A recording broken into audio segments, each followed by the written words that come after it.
Okay, hi everyone. So today let's discuss one interesting problem. So it says a capillary tube of radius 1 mm is kept vertical with the lower end in water. Find the height of water raised in the capillary. Fine. So ये काफ़ी simple है. इस तरह से हमारे पास ये water है and एक कैपिलरी ट्यूब है something like this. Inner radius of the capillary tube is 1 mm, that is 10 raised to the power minus 3 meter. So height of water in the capillary tube, that will be 2t cos theta divided by rho rg. Just put the values. 2 into surface tension of water, आपको value याद होना चाहिए 0.075 into cos theta. What is theta? That is contact angle of water with capillary tube, that will be 0, right? ये value भी आपको याद होनी चाहिए. So cos 0 will be 1 divided by density of water 10 raised to the power 3. Inner radius of the capillary tube, that is 10 raised to the power minus 3, and g you can take it to be 10.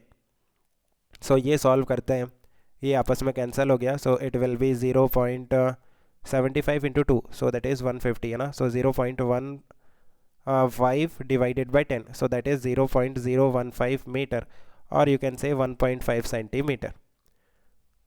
B check करते हैं. If the length of the capillary tube is half the answer of part A, find the angle theta made by the water surface in the capillary with the wall. Fine. So देखो, case A and case B को हम compare करते हैं. Case B है capillary of insufficient length. आप देखो case ए में हमारे पास कुछ इस तरह से था. ये कैपिलरी ट्यूब है ना, एंड जो वाटर का हाइट है इस कैपिलरी ट्यूब में, let's say that is H not. H not का वैल्यू हमें पता है, that is 1.5 centimetre, and water कुछ इस तरह से था, राइट.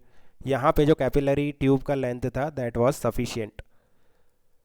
नाउ इस केस में क्या होगा कि जो कैपिलरी ट्यूब का लेंथ है ना, that is half of case A, means सिर्फ एच नॉट बाई 2 तक ही है इस कैपिलरी ट्यूब का length. This length is H nought by 2. So first of all जो वाटर का हाइट है कैपिलरी ट्यूब में वो कितना होगा, H nought by 2. Actual height H not होना चाहिए था, बट बिकॉज कैपिलरी ट्यूब का लेंथ सफिशिएंट नहीं है, दैट्स वाई जो हाइट होगा वाटर का कैपिलरी ट्यूब में, that will be H nought by 2.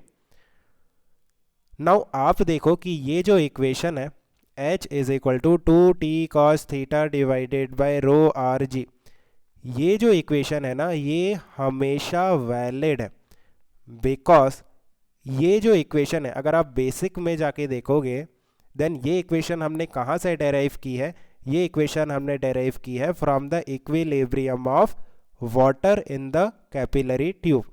Like जो वेट है वाटर का या फिर किसी भी लिक्विड का जो वेट है कैपिलरी ट्यूब में, वो बैलेंस होगा from the vertical component of the surface tension force. Surface tension force का जो वर्टिकल कंपोनेंट है वो वेट को बैलेंस करता है. कैपिलरी ट्यूब में जो वाटर या फिर कोई भी लिक्विड है उसके वेट को बैलेंस करता है ना. सो दैट्स वाई ये इक्विलिब्रियम की कंडीशन की इक्वेशन है. That's why this equation will always be valid. Now what will happen, आप देखो केस ए में एच नॉट, यहाँ पे एच की जगह एच नॉट था, that is equal to 2t cos theta. यहाँ पे थीटा कितना था, 0 डिग्री, ठीक है, divided by rho are G. Now इस इक्वेशन को आप देखो कि 2 कांस्टेंट है, जो सरफेस टेंशन है लिक्विड का वो चेंज नहीं हो सकता, कांस्टेंट है, राइट.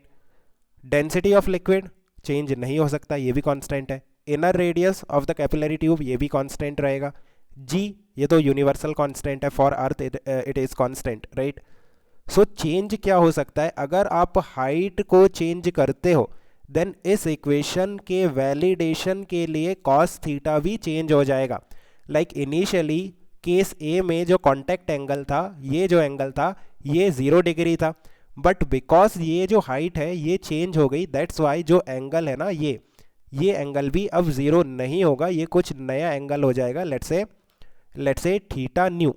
सो थीटा न्यू का वैल्यू आप कैसे फाइंड आउट करोगे, आप देखो यहाँ पे ये जो वैल्यू है, यहाँ पे जो कॉन्टैक्ट एंगल है ये 0 डिग्री है, ठीक है. नाउ इसी इक्वेशन को हम इस तरह से लिखते हैं, H nought by 2 that is equal to 2t cos theta new right, H nought by two के लिए for a given pair of height and theta, ये इक्वेशन हमेशा वैलिड है, इक्विलिब्रियम की इक्वेशन है, that's why for a given pair of height and theta ये equation हमेशा valid होगी. सो दैट्स वाई h की जगह हमने h not by two put कर दिया और उसके पेयर में जो थीटा है दैट इज थीटा न्यू, जिसका वैल्यू हमें फाइंड आउट करना है, divided by rho are G. Now एक काम करते हैं, ये फर्स्ट इक्वेशन और सेकंड इक्वेशन को डिवाइड कर देते हैं, या फिर आप कंपेयर भी कर सकते हो. देन लेट्स से डिवाइड कर देते हैं इक्वेशन बाय इक्वेशन टू, है ना. सो इस तरह से यहाँ पे h नॉट बाई टू आ जाएगा और यहाँ पे आ जाएगा 2t cos theta new divided by rho are g. So देखो 2t कैंसिल हो गया, रो आर जी कैंसिल हो गया, h नॉट से कैंसिल हो गया. So 2 that is equal to cos theta divided by cos theta new, and cos theta is 1, है ना. जो यहाँ पे केस ए में थीटा था that was 0, so cos theta will be 1.